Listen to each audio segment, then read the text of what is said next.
What's up, guys? This is the Who Are They podcast. I'm your boy D2 Nice. I'm here with Taking Maximus here in the flesh. Here in the Flesh, and we are going to be talking about some of the latest news for things that are going on in the UFC and beyond. So without further ado, let's go ahead and let's get into it. So, getting into what is now not breaking news, Francis Ngannou has left the UFC. There was a lot of controversy behind that, but what are your thoughts behind the fact that he has left the UFC? It is devastating to see him go because he is one of the best heavyweights in the UFC's heavyweight division. Mm-hmm.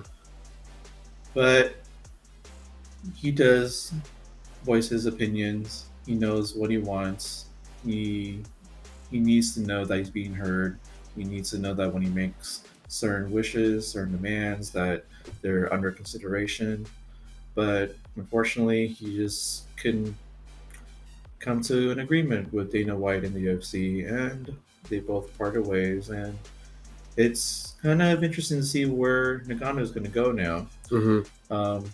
He could go to Bellator. He could go to PFL. He could do a fight with Tyson Fury. I heard that it was some sort of two-part fight. One deals with boxing and one with MMA. Okay. Could be within the same fight, or it could be two separate fights. Would it be interesting? I haven't heard that yet. I have heard mixed rules. I have seen it done with one championship did a mixed rules or even a mixed fight between fighters, which is something that we should probably talk about at some point. Demetrius Johnson versus Rodtang. And they did they did kickboxing first round, MMA, so on and so forth. They didn't go that much farther because Demetrius Johnson did stop Rodtang in the second round, but I think it would be something great to go over. I think that this is just the beginning for Ngannou. And I know that there's been a lot of people talking about the negative. And I believe a lot of that is the UFC is a powerhouse. They are great at what they do. It's one of my favorite promotions. I love not only the UFC fighters, but I love the way that the UFC not necessarily promotes, but the way that they do the way that they shoot, right? So as far as they know their process, everything from how they bring fighters out, how they talk about fighters, they do things very well. And I struggle to find the problem with Ngannou wanting more, right? And not necessarily even just more money. He is saying that, hey, I'm fighting not only for more money, but I'm fighting for more money for fighters who are making 10 and 10. I'm fighting for fighters to be protected and taken care of, not just when they're in fight camp or during a fight, but year round. Because again, these people can get hurt not only just during the beginning or middle of a camp, but they're training. Most of them are training year round, especially when you're getting to the UFC top tier level, right? So my biggest thing for Ngannou was also sometimes breaking the barrier that people want to put on you. That a lot of people keep saying, "Oh, he doesn't stand a chance against Tyson Fury," this and that. There will always be naysayers, and what I don't understand about the world, and I'm going to say it like this because it's a shame we live in a society that we've had thousands of years, hundreds of thousands of years, right, to really study and say, hey, we don't need to put limitations on humans because humans are this brilliant, beautiful thing. And every time, not every, but in a lot of cases, when you put barriers on people, they tend to break them. I want to see Ngannou go out and do well. Oh, yeah. in boxing or kickboxing, whatever he chooses. Now, I think that there's a protocol you have to follow, and I honestly think that going up against Tyson Fury for your first fight is a big block to chew on, right? Like Yeah. that's you're talking about one of the best in his realm, just like when Conor went up against Mayweather. And I'd like to argue that I feel like for a guy fighting his first fight against the best, the GOAT, the greatest of all time, he did well. People may not admit it, they may not want to, but the truth is in the pudding. What do you think as far as his options? Do you think that it's smart for him to go and try to chew off a piece of the block, the glacier that is Tyson Fury? I think it was actually a good idea because now he has the flexibility.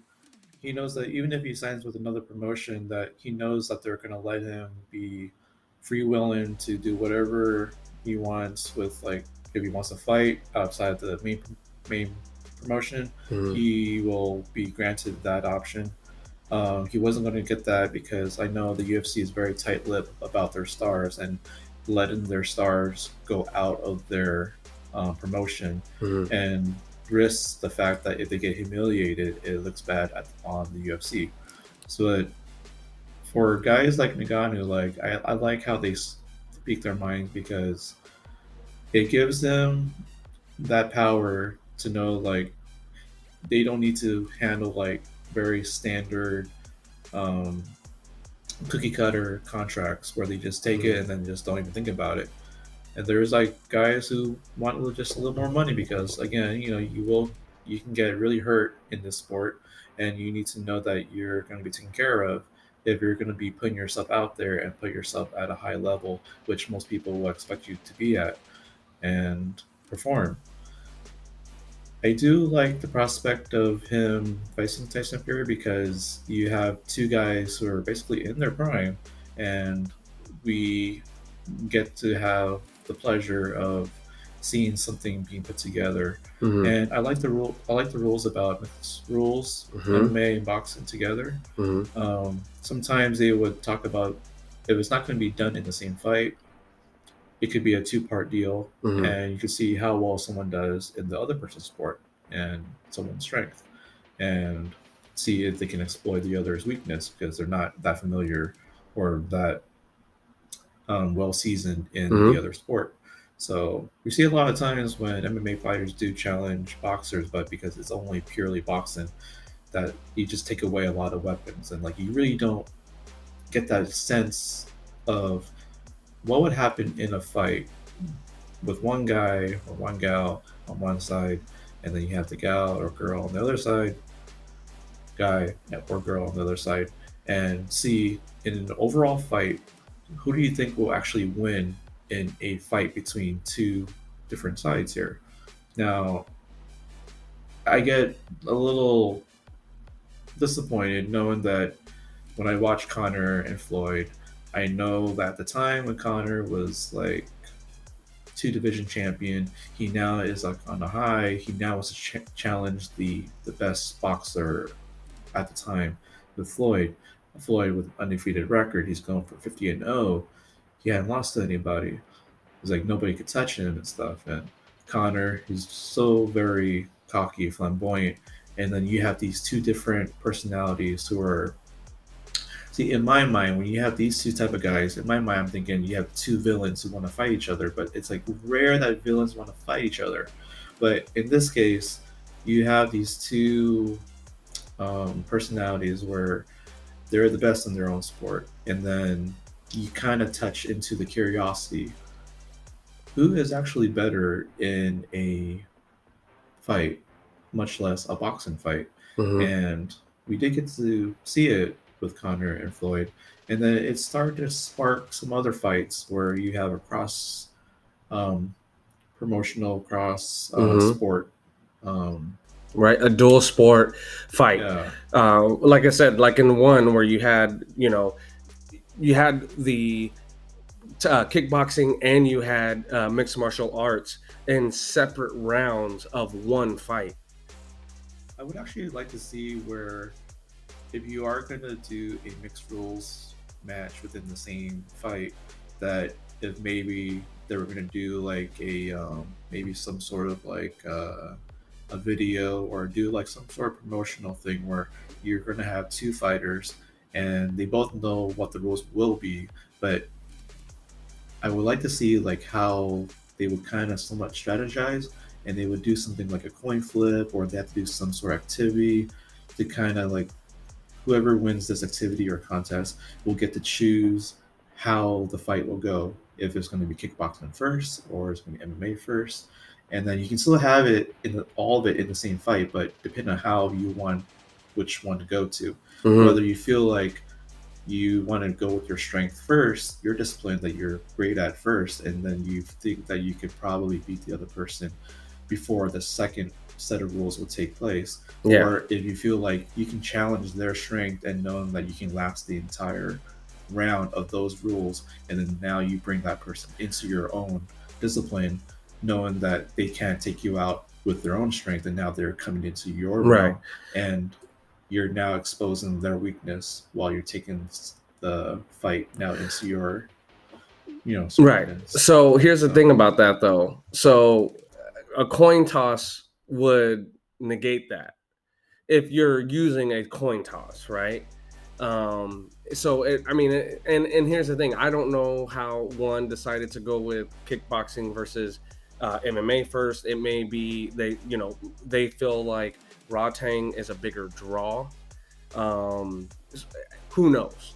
But I think you bring up a lot of great points, and I think that's going to get the conversation started on how do other people feel about that. I mean, again, there's a lot of people who feel like Ngannou is going down the wrong road, deciding like, hey, I'm not going to fight for the UFC anymore. I'm going to take all comers to see who is going to pay me, yet who's also going to allow me to go into boxing. And I think it's exciting. My whole thing is I really find it interesting how rigid people can be when it comes to just the freedom of fighters to try and do different things. I'm yeah, like, I want to see people go out there and at least as long as you're trying your best, I don't see anything wrong. You yeah, go out there and you lose, you get knocked out by Tyson Fury, you knock out Tyson Fury, whatever happens, as long as it's a good fight, that's all I want to see. I would hope that it goes past 3 rounds. I'm not so worried about, if he goes out and gets beat. That's part of fighting any fight. And to me, you're not really a fight fan. Just a personal opinion. Don't take this out on this guy right here in front of me. I don't care what you think. You aren't really a fan if the person you're rooting for is a lock. That's my opinion.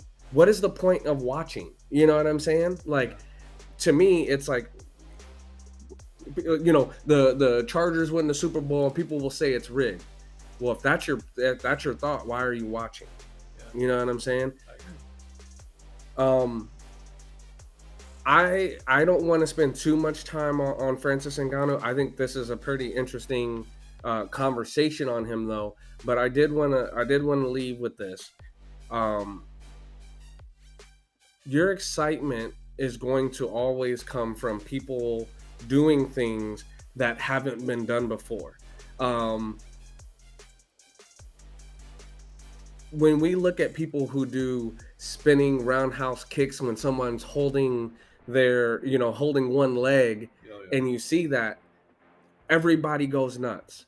So I don't understand why people don't go nuts thinking like, hey, here's a guy who's 6'4", who's going to be going up against a guy who, I don't know how tall Tyson is. I think he's like 7'1" or something like that.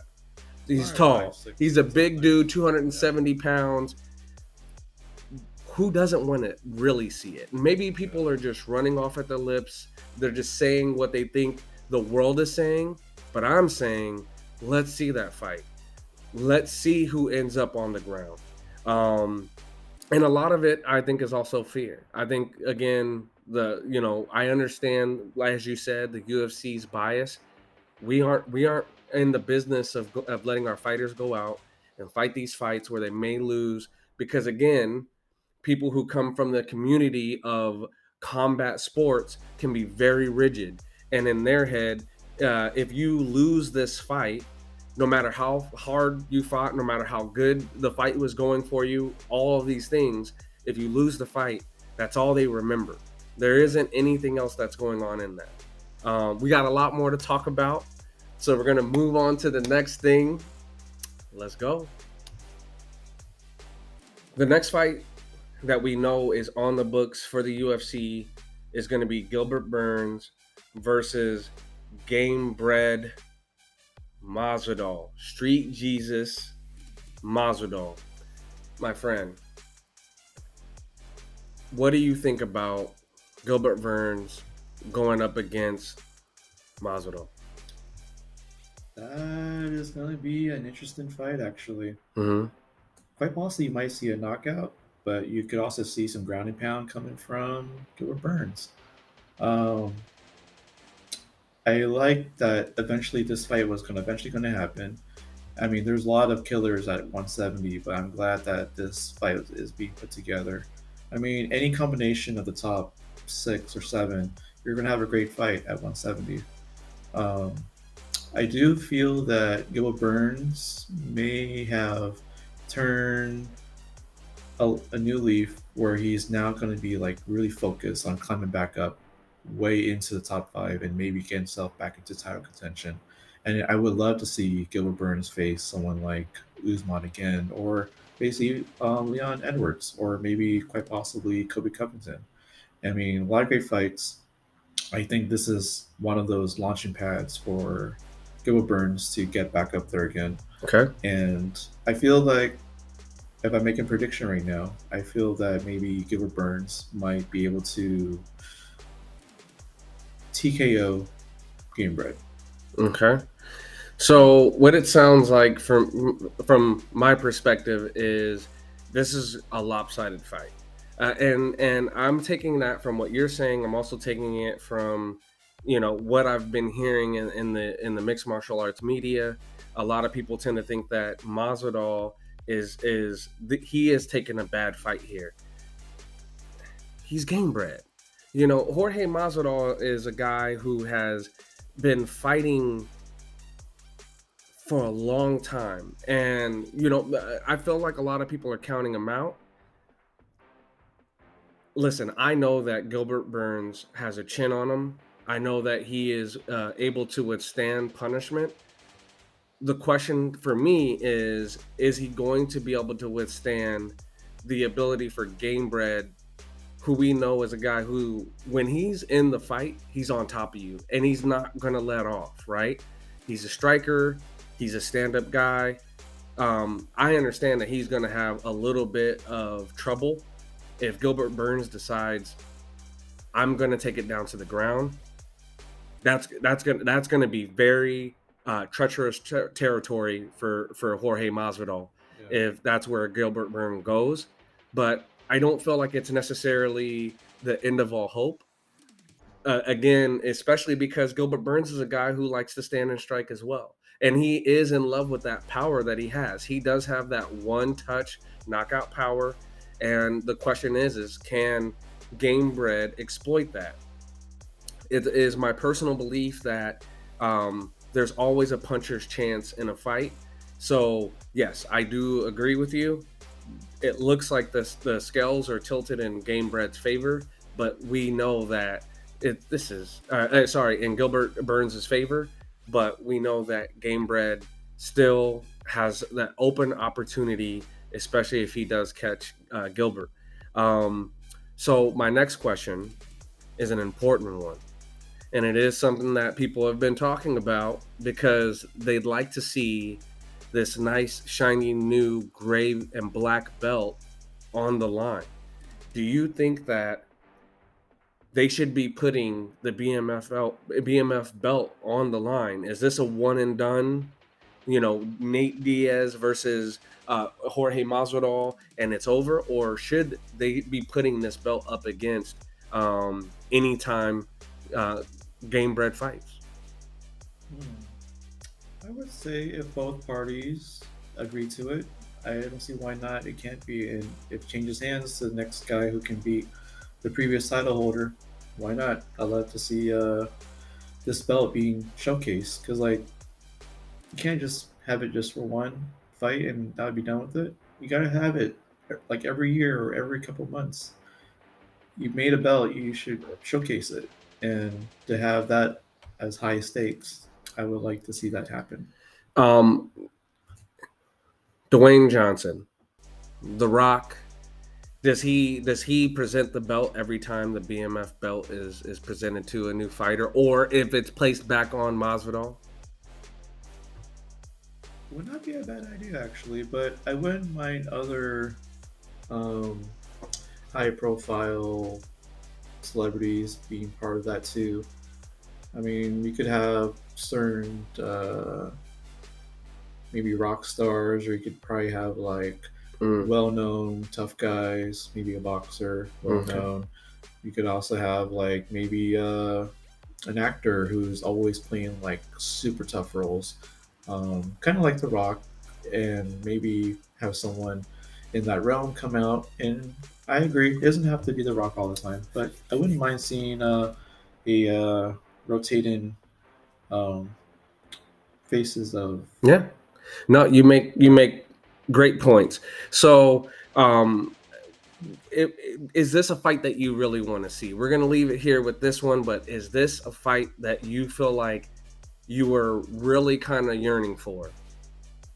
I would like to see this fight actually.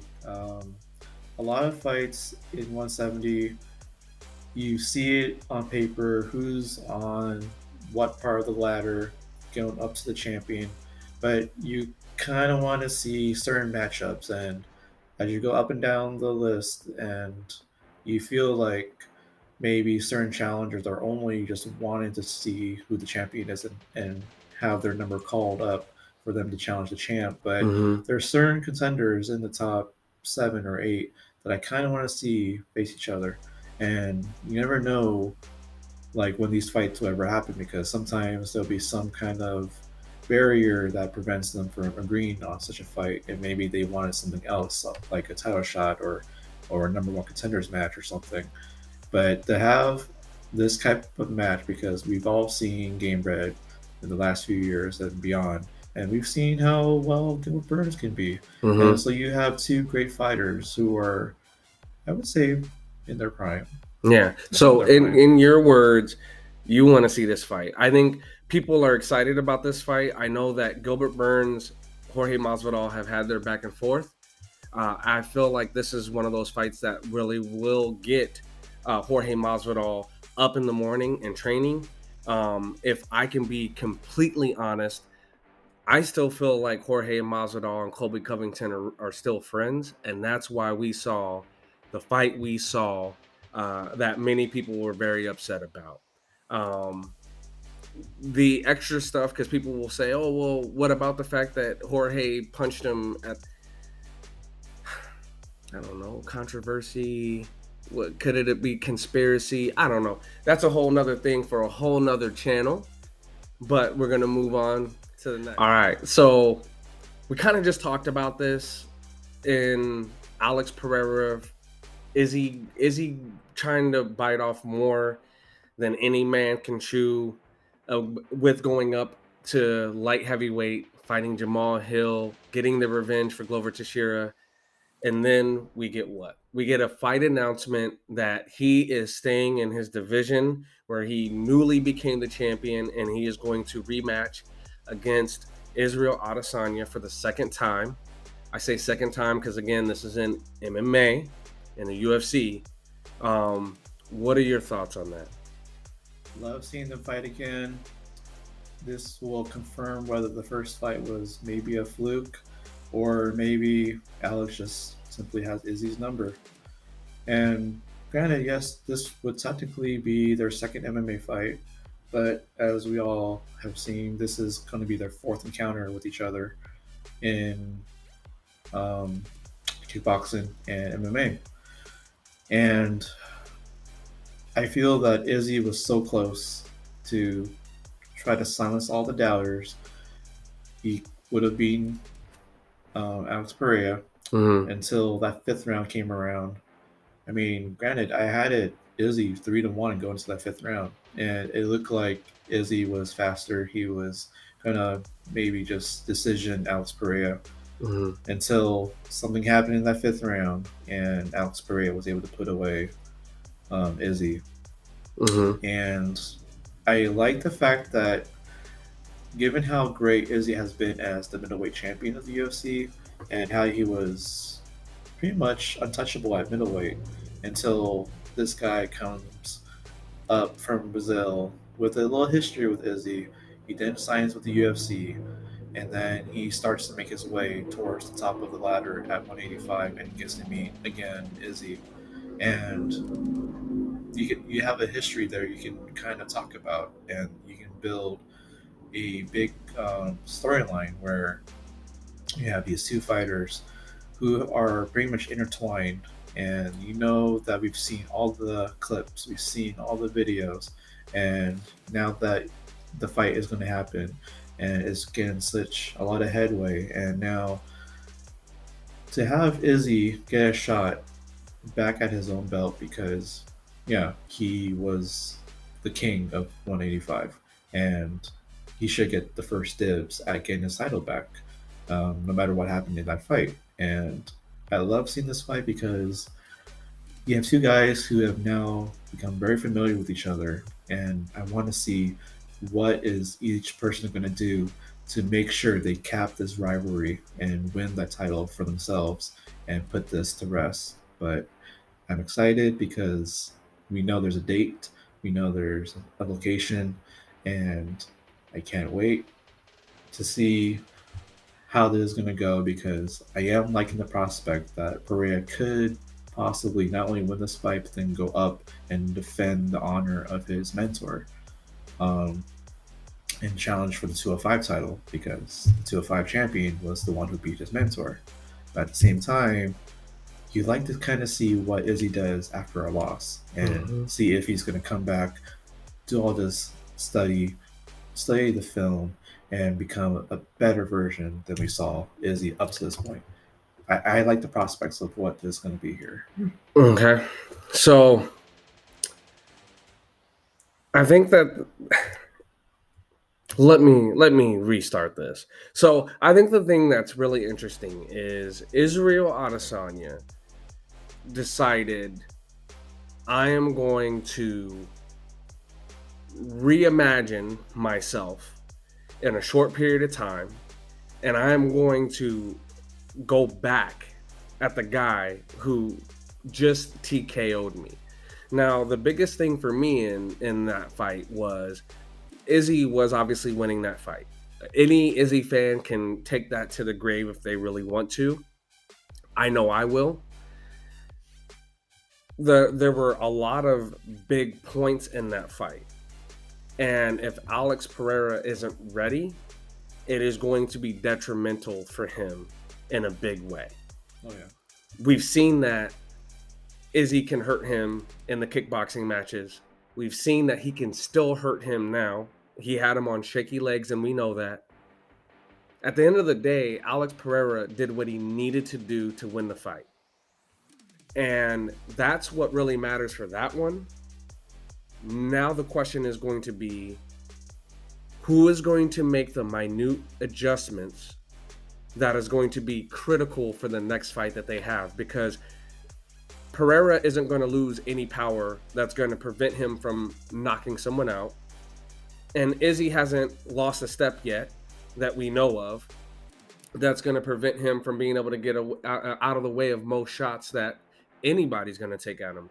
So the real question is going to be, is there something that he tweaks, whether it's getting out of the way of some of those large leg kicks that Alex threw at him? Because again, what it sounds like is that it was really that leg immobilized him, which is great on Alex, and then allowed him to jump in and get the punches where necessary to end that fight. And we know that he has fight ending power. So to me, its game plan is probably going to be the most important thing, because both of them have the skills necessary, the power necessary. Izzy, we saw, was mauling Alex on the ground.